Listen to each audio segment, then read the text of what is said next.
Hello, good morning students. How are you?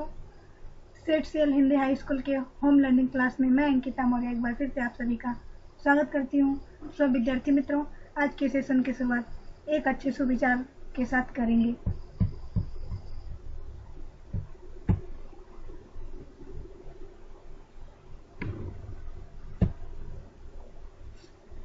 तो आज का सुविचार है, What people think about you is not important.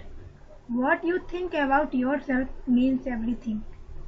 लोग आपके बारे में क्या सोचते हैं वो जरूरी नहीं है, वो महत्वपूर्ण नहीं, बल्कि आप अपने बारे में क्या सोचते हो वो वही सब कुछ है। सब विद्यार्थी मित्रों, आज के सेशन की शुरुआत इस खूबसूरत सुविचार के साथ कर रहे हैं। तो subject social science, standard 10, chapter 3 Bharat की सांस्कृतिक विरासत, शिल्प और स्थापत्य कला, पार्ट 3 गुप्तकालीन कला। गुप्तकालीन कला, जैसा कि हम सभी जानते हैं, गुप्तकालीन को स्वर्ण युग भी कहा जाता है। तो गुप्तकालीन को स्वर्ण युग क्यों कहा जाता है, इसके बारे में हम विस्तार से जानकारी प्राप्त करेंगे। जैसा कि आप चित्र में देख सकते हो, इस समय शिला, स्थापत्य, मूर्तियां, नृत्य, अनेक प्रकार की स्थापत्य कलाओं का विकास हुआ था, इसलिए इस युग को, गुप्तकालीन युग को स्वर्ण युग भी कहा जाता है। आगे इसके बारे में विस्तार से जानकारी प्राप्त करेंगे हम। गुप्त युग में शिला, स्थापत्य, चित्र, नृत्य, संगीत आदि कलाओं का खूब विकास हुआ था। फॉर एग्जाम्पल, जैसे कि जबलपुर नीनामा का पार्वती मंदिर, भूमरा नगोड़ा का शिव मंदिर, एरड़ मध्य प्रदेश का नरसिंह मंदिर, जामनगर का गोप मंदिर, स्तूप, चैत्य, मठ मीन्स जहाँ पर हिंदू धर्म से संबंधित पढ़ाई की जाती है, ऐसे स्थान को मठ कहा जाता है। विहार, ध्वज विहार तो ऑलरेडी मैंने लास्ट लेक्चर में बता दिया है, जहाँ पे गौतम बुद्ध के अनुयायी एकत्रित होकर प्रार्थना करते हैं, उसे क्या कहा जाता है, विहार कहते हैं। ध्वज, स्तंभ आदि गुप्त युगीन कलाओं के नमूने हैं। इसके अलावा शिल्प कला में सारनाथ की बुद्ध प्रतिमाएं, मथुरा की विष्णु प्रतिमा और महावीर स्वामी की प्रतिमा आदि गुप्तकालीन कला के सर्वोत्तम उदाहरण हैं। इसलिए इस युग को कला का स्वर्ण युग भी कहते हैं। ओके विद्यार्थी मित्रों, गॉट इट?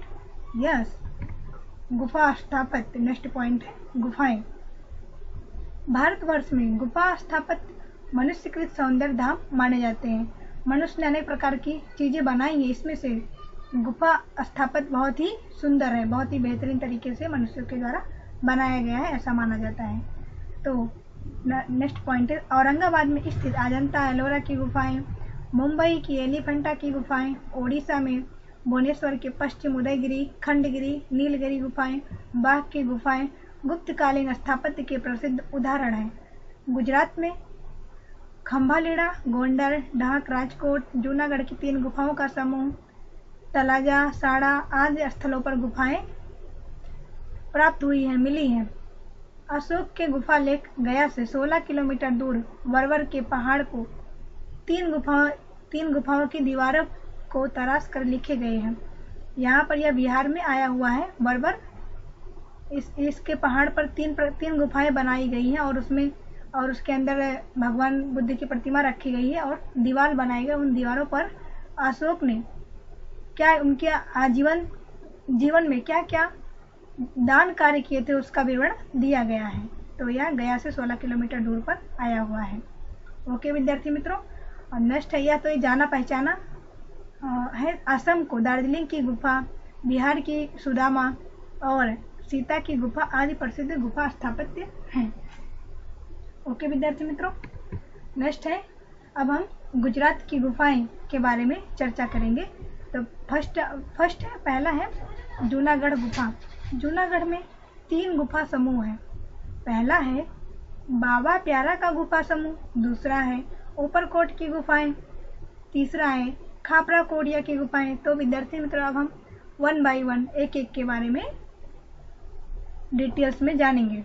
तो फर्स्ट है बाबा प्यारा का गुफा समूह। यह गुफा समूह बाबा प्यारा मठ के निकट है। यह गुफाएं 3 पंक्तियों में और परस्पर समकोण बनाती हुई इस तरह से फैली हुई, जैसा कि हमने मोहनजोदड़ो में रोड को देखा था कि उस एक दूसरे को समकोण पर काटते थे जब मध्य में मिलते थे, इसी तरह ये भी गुफाएं भी समकोण बनाती हैं, जैसा कि आप ये देख रहे हो जहाँ पे मैं एरो कर रही हूँ, यहाँ पे समकोण राइट एंगल बना रहे हैं। पहली पंक्ति में 4 गुफाएं बनी थी, दूसरी पंक्ति में 7 गुफाएं और तीसरी पंक्ति में 5 गुफाएं। इस प्रकार टोटल 16 गुफाएं बाबा प्यारा की गुफा समूह में बनाई गई हैं। ये गुफा ईस्वी सन के 1st सेंचुरी के दौरान बनाई गई है, ऐसा माना जाता है कि ये पहली सदी में बनाई गई है। ओके विद्यार्थी मित्रों, नेक्स्ट है जूनागढ़ की ऊपरकोट की गुफाएं। ये गुफाएं 2 मंजिले वाली थी। नीचे से ऊपर जाने के लिए जीना वाली सीढ़ी बनाई गई थी, जैसे कि वर्तमान में अपने घर और बिल्डिंगों में सीढ़ी बनाई गई है ऊपर जाने के लिए, इसी तरह उस गुफा में भी सीढ़ियाँ बनाई गई, जैसा कि आप इस चित्र में देख सकते हैं। नीचे से ऊपर जाने के लिए सीढ़ियाँ बनी हुई हैं। ऊपरकोट की गुफाओं ईस्वी सन की 2री सदी के उत्तरार्ध से 4थी सदी के पूर्वार्ध के दौरान बनी होगी। ऐसा माना जाता है कि यह 2nd सेंचुरी के अंत और 4th सेंचुरी के शुरुआत में ऊपरकोट की गुफाएं बनी थी। 3rd पॉइंट है खापरा कोडिया की गुफाएं। ये गुफाएं प्राप्त अवशेषों के आधार पर कह सकते हैं कि ये गुफाएं कई मंजिलें वाली रही होंगी। गुफाओं को बहुत नुकसान हुआ है, ऐसा पिक्चर्स में देखकर भी लग रहा है कि कई मंजिलें वाली थी, लेकिन इसमें आधे तो टूट चुके हैं, ऐसे पुर्जे मिले हैं टूटे फूटे। तो इसमें कुल 20 स्तंभ हैं। कितने खंभे हैं? स्तंभ 20 है, जो खड़े खड़े दिख रहे हैं ना, इसे स्तंभ बोलते हैं। इस गुफा का निर्माण काल ईस्वी सन की 3री सदी में होने का अनुमान है कि 3rd सेंचुरी में खापरा कोडिया की गुफाएं बनाई गई होंगी, ऐसा माना जाता है। ओके विद्यार्थी मित्रों, नेक्स्ट है अब हम गुजरात की गुफा में दूसरा पॉइंट है खंभालेडा की गुफा। यह राजकोट से 70 किलोमीटर दूर गोंडल के निकट खंभालेडा से ये गुफाएं ईस्वी सन 1959 में बनाई गई है। इनमें 3 गुफाएं उल्लेखनीय हैं। इस खंभालेडा की जो गुफाएं वो उसमें 3 गुफाएं बनाई, जैसा कि आप देख सकते हैं 1, 2, 3। बीच की गुफा में स्तूपयुक्त चैत्यगृह है। बीच वाले में क्या है? स्तूपयुक्त चैत्यगृह है। प्रवेश मार्ग के दोनों तरफ वृक्ष के सहारे खड़ी बोधिसत्व और कुछ उपासकों की बड़ी आकृतियां बनाई गई है। प्रवेश का जो गेट है एंट्री वाला, यहाँ पे बुद्ध की और उनके अनुयायियों की बड़ी बड़ी आकार में मूर्तियां बनाई गई, दोनों गेट पे आप देख सकते हैं। ओके विद्यार्थी मित्रों, और यह गुफा खंभालेडा की गुफा 2री या 3री सदी की बनाई गई होंगी, ऐसा अनुमान लगाया जाता है। ओके, तो तीसरा है गुजरात की गुफा में तलाजा गुफा। यह शत्रुंजय नदी के उद्गम के पास भावनगर जिले में तलाजा का पर्वत है। यह तालध्वज गिरी तीर्थधाम के रूप में भी प्रसिद्ध है। यह पत्थरों को तराश कर 30 गुफाओं की रचना की। यहाँ पे तलाजा गुफा में पत्थरों को तराश करके 30 गुफाओं की रचना की गई है। इन गुफाओं की स्थापत्य कला में विशाल दरवाजे हैं। ओके, एवल मंडप, सभा कक्ष और चैत्यगृह सुरक्षित एवं शिल्प स्थापत्य की दृष्टि से उत्कृष्ट है। तलाजा की जो गुफाएं हैं वो शिल्प स्थापत्य की दृष्टि से बहुत ही उत्कृष्ट बनाई गई थी। बौद्ध धर्म के स्थापत्यों में ये गुफाएं ईस्वी सन की 3rd सेंचुरी 3री सदी की मानी जाती है कि उस समय बनाया गया होगा। 4th है साड़ा गुफा। साड़ा गुफा, यह गुफा गिर सोमनाथ जिले के ऊना तहसील के चाकिया गांव के निकट रूपेण नदी के किनारे साड़ा के पहाड़ों पर यह गुफाएं स्थित हैं। साड़ा पहाड़ पर मधुमक्खी के छत्ते की तरह 62 जितनी गुफाएं फैली हुई हैं। जैसा कि आप एक पर्वत देख रहे हैं, इस पर मधुमक्खी के छत्ते के आकार की या होल टाइप का है चौरस बॉक्स, इसके अंदर गुफाएं बनी हैं। 62 गुफाएं बनी है इस पर्वत पर और मधुमक्खी के छत्ते के आकार की हैं। इसे साड़ा गुफा कहते हैं। यह गिर सोमनाथ जिले के ऊना तहसील के चकिया गांव के निकट रूपेण नदी के किनारे पर साड़ा के पहाड़ों पर इस प्रकार की गुफाएं बनाई गई हैं। ओके विद्यार्थी मित्रों, 5वां है ढाक गुफा। यह राजकोट में उपलेटा तहसील के ढाक गांव में ढांक गिरी आया हुआ है। ढाक की गुफाएं 4th सेंचुरी की बिगनिंग की मानी जाती है कि उस समय बनाई होगी। ये पिक्चर आप देख सकते हो, इस तरह की ढाक की गुफाएं बनाई गई। यहाँ पे गौतम बुद्ध की मूर्तियां और उनके फॉलोअर्स, इन सबको बनाया गया है। ओके, अब झिंझुरी झर गुफा 6 पॉइंट है। यह ढाक के पश्चिम में लगभग 7 किलोमीटर दूर सिद्धसर के पास की झिंझुरी झर की घाटी में कुछ बौद्ध गुफाएं हैं जो ईस्वी सन की पहली और दूसरी सदी की मानी जाती हैं। ओके विद्यार्थी मित्रों, अब 7 नंबर है कच्छ की खापरा कोडिया की गुफाएं। कच्छ के लखतर तहसील में पुराने पाटगढ़ के पास के पहाड़ में ये गुफाएं बनाई गई हैं। इसमें कुल 2 गुफाएं हैं। यह ईस्वी सन 1967 में इन गुफाओं की खोज के का शास्त्री जी ने किया था। तो कच्छ की खापरा कोडिया के गुफाएं की खोज किसने की थी? के का शास्त्री जी ने किया था 1967 में। ओके गॉट इट विद्यार्थी मित्र, आप ये चित्र देख सकते हैं। 8वां है काड़िया पहाड़ गुफा। भरूच जिले के झगड़िया तहसील में काड़िया पहाड़ की 3 गुफाएं मिली हैं। यह बौद्ध धर्म की प्राचीन स्थापत्य कला की उत्तम उदाहरण मानी जाती हैं। यहाँ गुफा स्थापत्य सर्वोत्तम है। एक पत्थर में से तराश कर इसे बनाया जाता है, एक ही पत्थर में से तराश कर बनाया जाता है, इसकी यही खासियत है। 11 फुट ऊंचा एक सिंह स्तंभ भी इसमें बनाया गया है। स्तंभ के शीर्ष भाग में 2 शरीर वाली और 1 मुख वाली सिंहा आकृति भी बनाई गई है। तो इसमें क्या है, 1 मुख वाली सिंह आकृति की 2 शरीर वाली बनाई गई है। ओके, ये इस काड़िया पहाड़ की गुफा की यही खासियत है। यह 11 फुट ऊंचे सिंह स्तंभ है। ओके विद्यार्थी मित्रों, गॉट इट? यस। अब हम रथ मंदिर क्या है, कैसे था, उसके बारे में हम डिस्कशन करेंगे। रथ मंदिर दक्षिण भारत में एक पत्थर में से या चट्टान में से नक्काशी करके निर्मित जग विख्यात रथ मंदिर पल्लव युग की श्रेष्ठ पहचान है। रथ मंदिर कांची के कैलाशनाथन और वेंकट पेरुमल का मंदिर कला स्थापत्य का श्रेष्ठ उदाहरण है। इसके उपरांत महाबलीपुरम का मंडप और महाबलीपुरम के रथ मंदिर विश्व विख्यात है। प्रत्येक रथ मंदिर एक ही चट्टान काटकर बनाए गए हैं। रथ मंदिर क्या होता है? रथ पहले पत्थर को काटकर रथ बना, रथ के ऊपर मंदिर का निर्माण कर, जैसे कि आप इस चित्र में देख सकते हैं। इन रथों का नाम पांडवों के नाम पर रखा गया था। सबसे बड़ा रथ मंदिर धर्मराज युधिष्ठिर के नाम पर रखा गया है। धर्मराज मंदिर सबसे बड़ा रथ मंदिर है और सबसे छोटा रथ मंदिर द्रौपदी का रथ मंदिर है। ये महाबलीपुरम का रथ मंदिर है। ओके विद्यार्थी मित्रों, अब हम मंदिर स्थापत्य क्या है, कैसे था, उसके बारे में जानकारी प्राप्त करेंगे। तो मंदिर स्थापत्य ऊंची पीठिका, ऊंची आसन पर सीढ़ियों वाले शिखरबद्ध मंदिर देखने को मिलते हैं। कुछ सपाट मंदिर भी वहाँ पे बनाए गए। सपाट मंदिर थोड़ा नीचे नीचे, और ये शिखर वाले जो होते हैं मंजिले वाले होते हैं। ओके, गर्भगृह के आसपास प्रदक्षिणा पथ भी रखा जाता है। बीच में जहाँ पे प्रतिमा स्थापित की जाती है उसके चारों बाजू चक्कर लगाने के लिए प्रदक्षिणा पथ भी बनाया गया है। स्थापत्य कला श्रेष्ठ मंदिरों में जबलपुर के गोमरा का शिव मंदिर है। दक्षिण भारत के बीजापुर का लड़खान का शिव मंदिर, नालंदा सुल्तानगंज की भगवान बुद्ध की ताम्र मूर्तियां तथा मथुरा के जैन मंदिर को प्रतिमा शिल्प कला क्षेत्र में अद्वितीय माना गया है। इसमें पल्लव राजाओं का बड़ा योगदान है। रथ मंदिर स्थापत्य के क्षेत्र में पल्लव राजाओं का बहुत बड़ा योगदान है। पल्लवों की राजधानी कांची में निर्मित मंदिर अत्यंत प्रसिद्ध है। चोल वंश की राजधानी तंजावुर थी। यहाँ बृहदेश्वर का मंदिर चोल वंश के राज प्रथम ने बनवाया था। बृहदेश्वर का मंदिर चोल वंश के राज प्रथम ने बनवाया था। यह मंदिर लगभग 200 फुट ऊंचा है। ये मंदिर कितना फुट ऊंचा है? 200 फुट ऊंचा है। प्राचीन भारत का यह एक बेजोड़ मंदिर है। बृहदेश्वर मंदिर चोल वंश के राज प्रथम ने इसे बनवाया था। ओके विद्यार्थी मित्रों, अब कोणार्क का सूर्य मंदिर यह ओडिशा में आया हुआ है। यह मंदिर रथ मंदिर का ही एक स्वरूप है। उसके जैसा ही इसमें भी रथ के आकार की तरह ही इस मंदिर का निर्माण किया गया है। तंजावुर में बृहदेश्वर मंदिर में 13 मंजिल का गोपुरम है। इस समय की धातु और पत्थर की मूर्तियों की एक विशेष विशेषता यही है। नटराज की कांस्य प्रतिमा तत्कालीन मूर्ति कला का सबसे अच्छा उदाहरण है। नटराज की कांस्य प्रतिमा तत्कालीन मूर्ति कला का बेहतरीन उदाहरण है। चोल मंदिर कला स्थापत्य के क्षेत्र में विशेष प्रतिभा और भव्यता वाले हैं।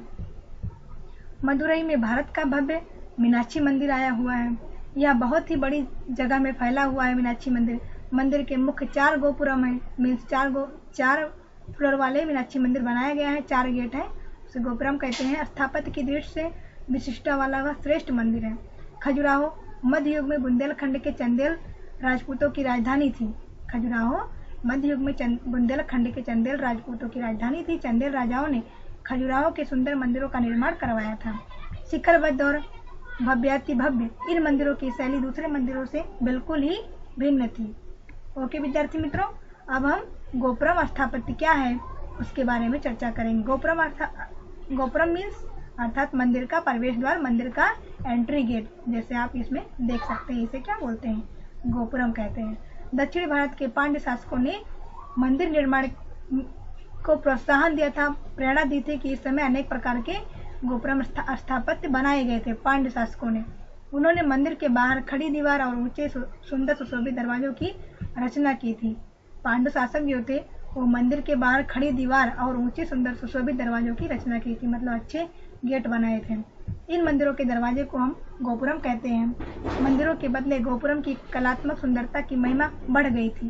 कांची और मदुरई के मंदिरों के गोपुरम दूर से देख करके आज भी कला रसिक जो हैं वो मंत्रमुग्ध हो जाते हैं, मोहित हो जाते हैं, भावुक हो जाते हैं। कितना बेहतरीन तरीके से बनाया गया है, आश्चर्यजनक हो जाते हैं उसकी सुंदरता को देख करके। ओके विद्यार्थी मित्रों, अब गोपुरम स्थापत्य मंदिर के रेखा चित्र की जानकारी। पहले तो इसमें आता है गर्भगृह। गर्भगृह क्या होता है? गर्भगृह मुख्य रूप से एक छोटा सा और अंधकार युक्त कमरा होता है जिसमें मंदिर की प्रतिमा स्थापित की जाती है और सामान्यतः 4 कोनों वाला यह भाग अधिकांशतः आयताकार का होता है और गुजरात में इसे गभारा कहते हैं। गोपुरम दक्षिण भारत में मंदिरों का प्रवेश द्वार है। गोपुरम स्थापत्य ऊपर से अर्धगोलाकार होता है। गोपुरम को मजबूत बनाने के लिए उसके नीचे की 2 मंजिलों को ऊर्ध्वाकार बनाया जाता है। मंडप क्या है? मंडप यह स्थापत्य स्तंभों के ऊपर निर्मित बड़ा हॉल अथवा मंदिर के मुख्य द्वार के सामने बनाया गया एक विशाल क्षेत्र है। ओके।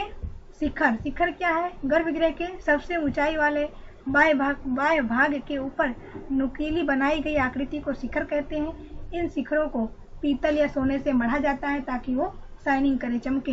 विमान मंदिर का ही एक भाग है जो वर्गाकार या ढालू आकार में बनाया जाता है, जो कई मंजिला वाला पिरामिड के जैसे होता है, जिसका ऊपरी भाग शिखर की तरफ जाता है, उसे हम विमान कहते हैं। ओके विद्यार्थी मित्रों, गॉट इट?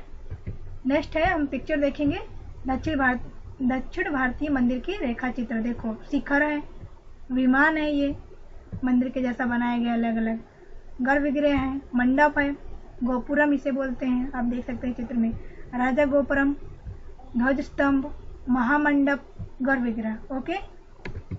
जैन मंदिर के बारे में हम चर्चा करेंगे। जैन मंदिर देरासर, यह भारत के विविध स्थलों पर जैन मंदिर है। राजगृह में व्यवहार, विपुलाचल, रत्नगिरी, उदयगिरी और श्रमणगिरी नाम के 5 जैन मंदिर हैं। 5 जैन मंदिर का नाम पूछा जाए तो व्यवहार, विपुलाचल, रत्नगिरी, उदयगिरी और श्रमणगिरी लिख सकते हैं। समेत शिखर जी सिद्ध क्षेत्र सहित जैन तीर्थधाम आया हुआ है, उसे हम मधुबन कहते हैं। यहाँ आदिनाथ भगवान और अन्य 20 तीर्थकरों ने निर्वाण प्राप्त किया था। मतलब यहाँ पे आदिनाथ भगवान आए थे और अन्य तीर्थकर जो उनके साथ आए थे उन्होंने मोक्ष की प्राप्ति की थी। यहाँ अभिनंदन नाथ जी और पार्श्वनाथ जी के मंदिर भी है। यहाँ भगवान महावीर आए थे और कई मुनियों के साथ ने मोक्ष प्राप्त किया था और यहाँ पे जैन मंदिर में भगवान महावीर भी आए थे। गुजरात में जैन देरासर पालिताना मंदिर शंखेश्वर में है। गुजरात में जो जैन देरासर है पालिताना मंदिर, ये शंखेश्वर में है। ये मंदिर का चित्र है, आप पालिताना मंदिर को देख सकते हैं किस तरह से बहुत भव्य तरीके से बनाया गया है। नेक्स्ट है जैन मंदिर देरासर, आगे देखेंगे हम। राजस्थान में माउंट आबू में देलवाड़ा और राणकपुर के में जैन देरासरों का निर्माण कार्य नक्काशी काम, कला कारीगरी और शिल्पकला आदि की दृष्टि से सर्वोत्तम और अद्भुत है। विशेष करके आबू के दिलवाड़ा मंदिर, जिसे गुजरात के मंत्री Bimal Shah point out this, जिसे गुजरात के मंत्री बिमल शाह ने बिमल वसई और दूसरे मंत्री वस्तुपाल ने लुवण वसई नाम से बनाया था। वस्तुपाल ने लुवण वसई नाम से बनाया था। यह अपनी बेजोड़ कारीगरी और संगमरमर इस तरह से बनाया गया था, इतने बारीकी से बनाया गया था कि यह मनोहर शिल्पकला के लिए केवल भारत में ही नहीं बल्कि विश्व भर में यह बहुत प्रसिद्ध है। यह देवालय जैन धर्म द्वारा भारतीय संस्कृति को दी गई एक बेजोड़ और स्मरणीय गिफ्ट है। जैन मंदिर शिल्प और स्थापत्य कला के लिए जग विख्यात है, वर्ल्ड फेमस है। ओके विद्यार्थी मित्रों, अब हम मोढेरा का सूर्य मंदिर के बारे में समझेंगे। यह गुजरात के मोढेरा पाटण में स्थित सूर्य मंदिर ईस्वी सन 1026 में सोलंकी युग के राजा ने भीमदेव प्रथम के शासनकाल में बना था।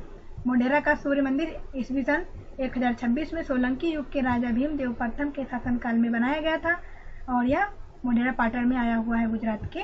मंदिर के पूर्व दिशा में स्थित प्रवेश द्वार जो होता है इस तरह से बनाया गया था कि जैसे सूर्य की पहली किरण निकलती है वो एकदम अंदर है, जहाँ पे गर्भगृह जहाँ पे सूर्य की प्रतिमा स्थापित की गई है और सूर्य की प्रतिमा के ऊपर एक मुकुट रखा गया और मुकुट लगाया गया है और मुकुट के मध्य में एक मणि लगी थी और उस मणि पर जैसे सूर्य की पहली किरणें पड़ती है वैसे ही वो मंदिर पूरे प्रकाश से जगमगा उठता है और समग्र वातावरण दिव्यता की अनुभूति होने लगती है। इस तरह से प्रकाशित हो जाता है।